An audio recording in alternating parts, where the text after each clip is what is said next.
मेरा नाम जी वेदांशी, मैं 4वीं कक्षा पढ़ रही हूँ। कविता। मीठे केले देखो केले वाला आया, हरे हरे केले लाया, पीले पीले केले लाया।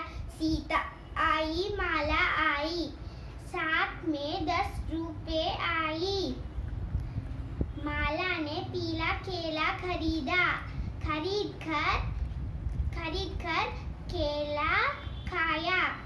देखो बंदर भी आ पहुंचा, केला चुरा कर भाग गया।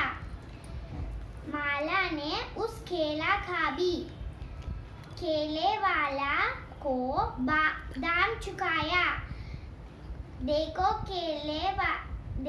केले वाला आया, हरे पीले केले लाया। धन्यवाद।